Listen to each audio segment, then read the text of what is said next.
Namaskar. I welcome all of you for this online CTET training program. And in this session, we are going to discuss about the topic, the living world. The last two sessions also we discussed about the living world, part 1, part 2. So this is about part 3 of living world, where we are going to discuss about animal kingdom. Again, in animal kingdom, we have divided this topic into two parts, that is animal kingdom 1, and we'll be followed by this session we'll be doing animal kingdom 2. Okay, so this topic comes under CTET paper 2 and it is of science subject.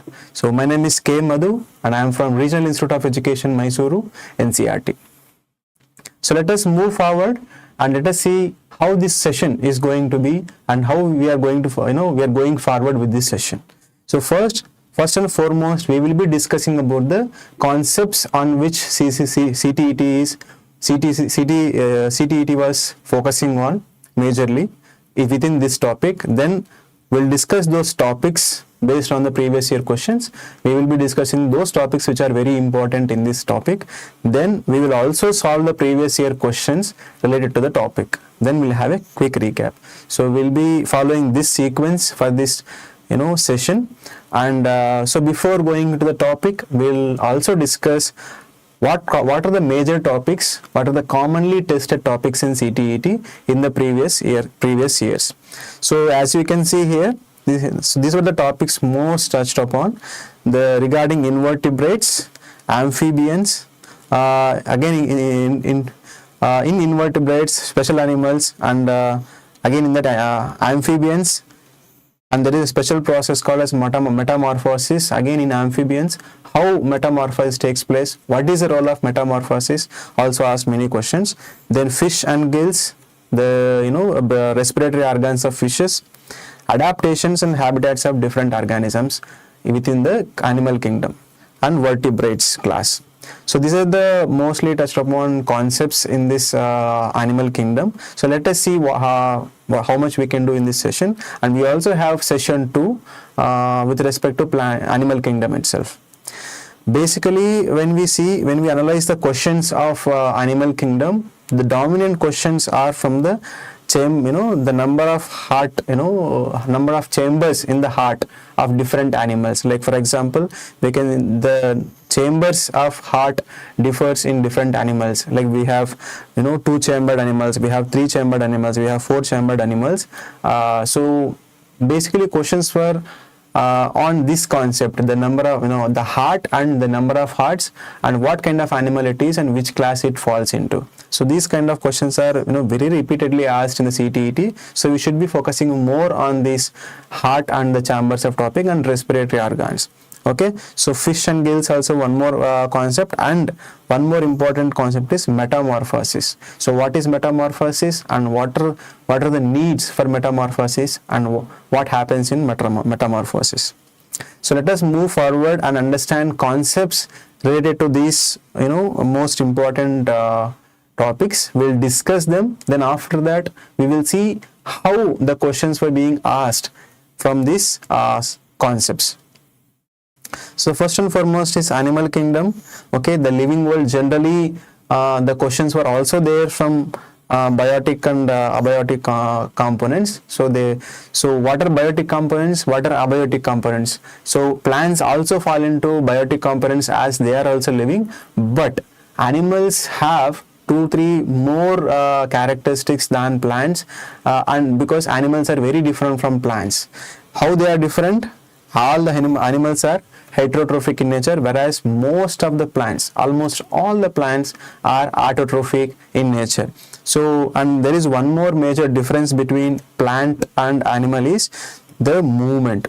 So plants, we see they stay in the same place, where even though they have all the other life process happening, but they stay in the same place. There won't be a movement with respect to from place to place. But whereas animals, since they depend on other organisms and other plants for their nutrition, they keep moving to different places, and not only for nutritional purposes, but for other purposes like habitat change, for migration kind of concepts will be there. So because of lot of factors, animals keep changing their places, they keep moving from one place to another place. This is one major difference that we find in animals.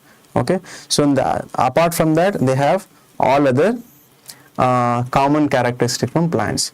So biotic, when we say all the living organisms, and abiotic means non-living. So all the biotic organisms will show all the signs of life forms, and again in that plants and animals there is a difference in life process.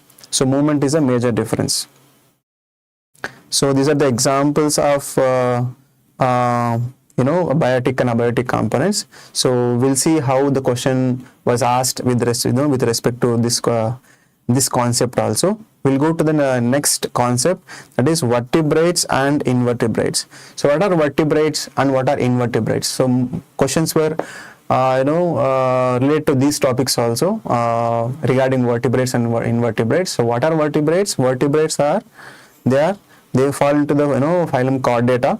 Okay, so all those animals which has backbone, which has vertebral column, they are called as vertebrates. For example, you can see there are snakes, frogs, fishes. So we know many animals that they have which has backbone, they fall into this category, that is vertebrata. And all those which doesn't have backbone, like for example earthworms, snail, insects, they fall into invertebrates. So majorly in this session we will be focusing on vertebrates. Okay, the different classes of vertebrates we will be discussing in today's session, and next session we will be talking about the invertebrates. So if you see the classes, different classes that are present in vertebrates, the animals with the backbone or vertebral column, we have 5 columns, 5 classes here under vertebrates. There are fishes, okay, amphibians, reptiles, birds and mammals. These are the 5 classes that are there under vertebrates. All of these these are having vertebral column or backbone. And how they are different we are going to see. Though they all are present in vertebrates, how they are different and why there are 5 classes of animals under vertebrates.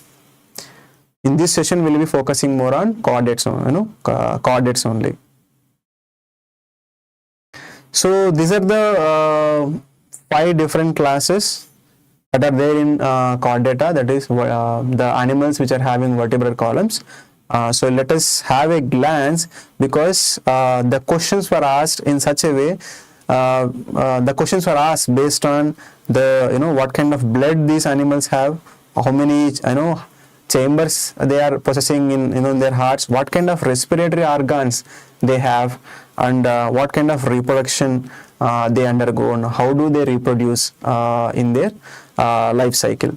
Okay, so first let us see from fishes. So fishes, so we'll see from different categories. Okay, let me tell you first how these are classified into different groups based on what. So the criteria is seen here. One is the kind of blood, okay, then the heart, respiration, respiratory organs, and number 4, reproduction. So based on these criteria, all the vertebrates, okay, the animals which are having vertebral column are divided into 5 classes based on what? Blood, the kind of blood. We'll discuss in detail that how blood, okay, then heart, respiration and reproduction. So when it comes to fishes, they are cold-blooded animals. Okay, you can see here fishes, amphibians and reptiles, all of them possess, they are called as cold-blooded animals. What do we mean by cold-blooded animals? The meaning is not like they have the cold blood throughout. The meaning of cold-blooded animals means they cannot regulate their body temperature. Okay, they cannot regulate their body temperature with respect to the environment, with respect to the temperature of the external environment. Like for example, when these animals, if they are in colder place, their body temperature will be cool, and when they come to little hotter temperatures, it will become hotter. Whereas aves and mammals, they are warm-blooded in nature. They are warm-blooded. That means they can regulate their body temperature no matter what kind of temperature is there outside their body or in their environment. So that is the difference between cold-blooded and warm-blooded animals. So cold-blooded means they cannot regulate their body temperature. They cannot maintain the constant body temperature throughout. according to the environment, according to the temperature outside, their body temperature will be changing. Whereas animals, aves and mammals, they will be able to maintain constant body temperature no matter the change in the temperature outside. Okay, this is the difference. So next, so apart from this, we have to also focus on heart. And before that, what kind of questions might come with respect to cold-blooded or warm-blooded? So questions will be like, which among the following is not the cold-blooded animal, or which among the following is a cold-blooded animal or warm-blooded animal. So they might ask you to, they will be asking you to pick one that is cold-blooded or warm-blooded animal. Okay. Then with respect to heart, so you can see the number of chambers are increasing. Okay, as we come down here. So fishes are having just 2 chambers in their heart, amphibians with 3 chambers, all the reptiles have 3 chambers, and crocodile. Okay, crocodile is an exception. Okay, it has 4 chambers.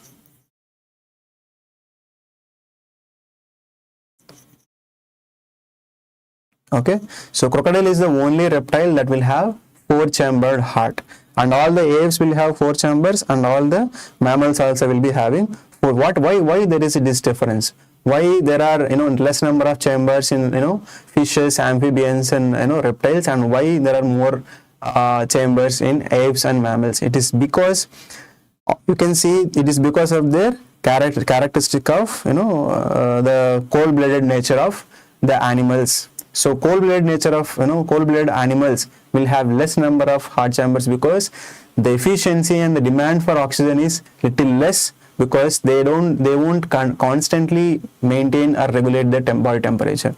Whereas in aves and mammals, they have to constantly regulate the temperature and have consistent temperature. So their demand is more. So they will have lot of need for the oxygen, and that's why they are evolved with 4-chambered heart. Then we'll come to gills. So the respiratory organs of different organisms here. So we all know that fishes respiratory organs are gills. So they respire with the help of gills.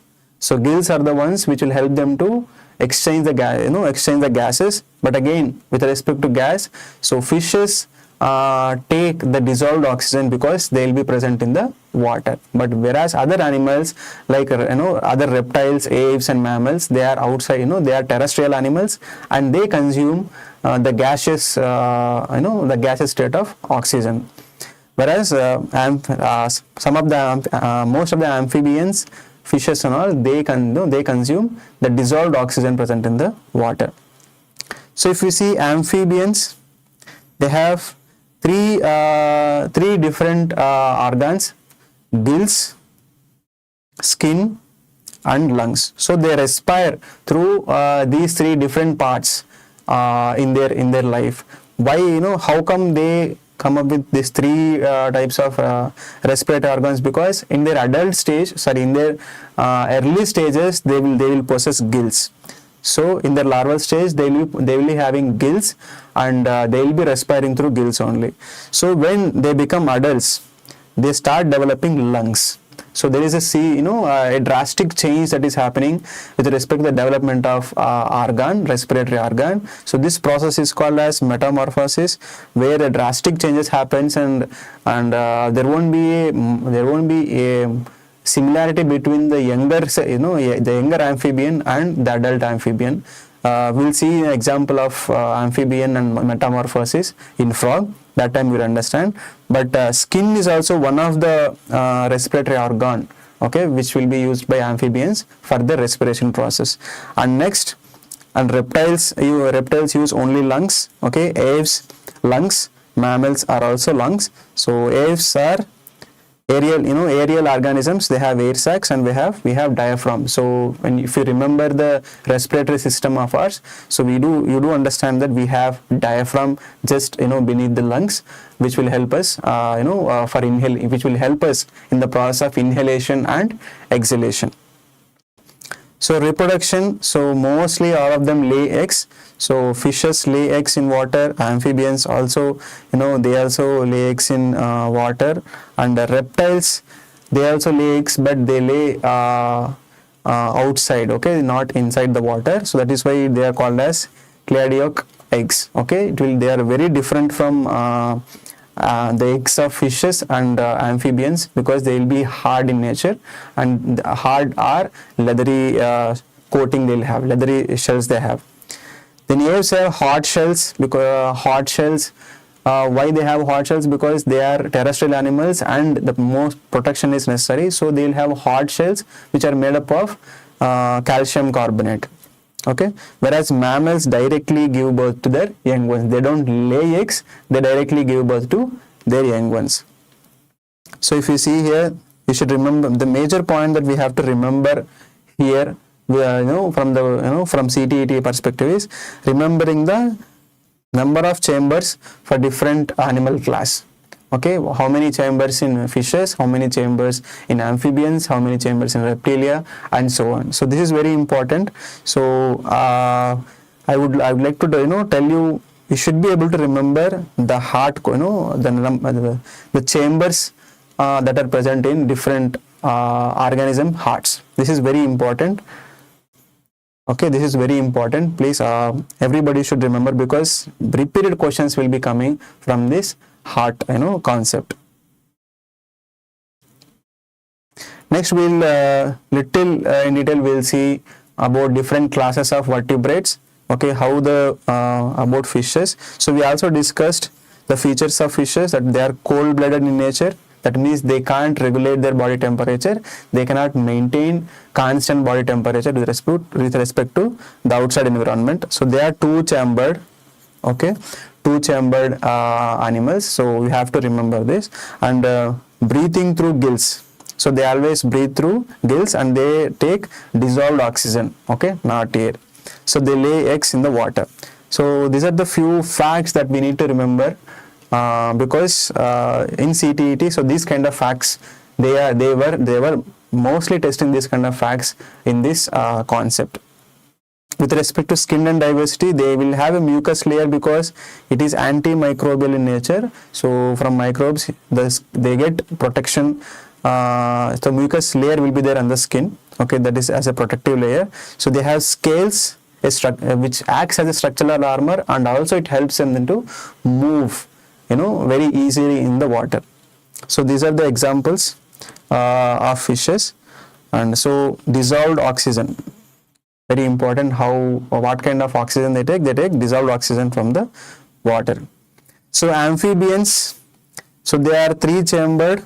Amphibians are three-chambered, okay, two atriums and one ventricle.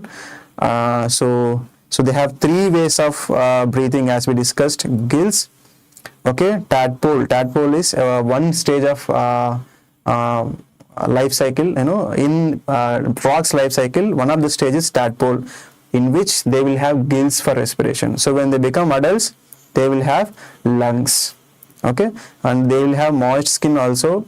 When they are in water, they will be respiring through even moist skin. So three ways, because amphibians stay in water also, and they stay in terrestrial, on land also. So they will be adapted. They're adapted for both the environments with respect to respiratory organs. So metamorphosis is one more concept where CTET was asking, repeated questions in every year. So it happens in frog, okay. So from tadpole to adult frog. So how a frog develops from a tadpole to adult frog. So what are the different stages and what helps metamorphosis, okay. So iodine in the water is very important for the process of metamorphosis. Otherwise a frog cannot develop into an adult frog from the tadpole stage, okay. So iodine is very important iodine is very important for metamorphosis process, because it helps for activation of thyroxine, which is very thyroxine hormone. So this is very important for thyroxine hormone activation, and when it gets activated, it helps in metamorphosis, changing the physical features and developmental changes of frogs. So they won't have no scales, so slimy skin, more so through moist skin also they will be doing breathing. Class Reptilia, reptiles are three chambered, okay, they have only lungs. So dry scales and cleidoic eggs, so waterproof skin will be there, okay. So they will have hard and leathery shells which are laid on the land, okay, they will have harder. So only exception is the crocodile. Crocodile is a reptile but it has 4 chambers, okay. This is one exception that you should remember. Though it is cold-blooded and reptile, it has 4 chambers. So based on these concepts, let us see how CTET was asking questions in this area. So let us see the questions. So this is a question from 2013 CTET paper. So which set represents only biotic components of a habitat?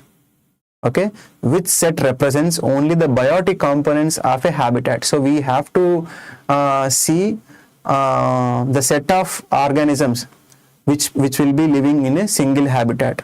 Okay, sand. So there is in first option, let us see the first option. First option has sand, turtle, crab, rocks. So here the keyword is biotic components. So when we talk about biotic components, it is about the living organisms in that habitat. So definitely sand is not a biotic component, so the first answer is wrong. And second, let us see second option, insects, frog, fish, aquatic plants, yes, all are biotic components. Then third option, tiger, deer, grass and soil. So in this again soil is a not biotic component, so soil also, this option 3 also we have to eliminate. Then option 4, insects, water, aquatic plants and fish. So it is only 2 and 3 which are related to the question. So the answer is insects, frog, fish and aquatic plants. So why not the others? Because the first one has sand and rock, that's why we eliminated.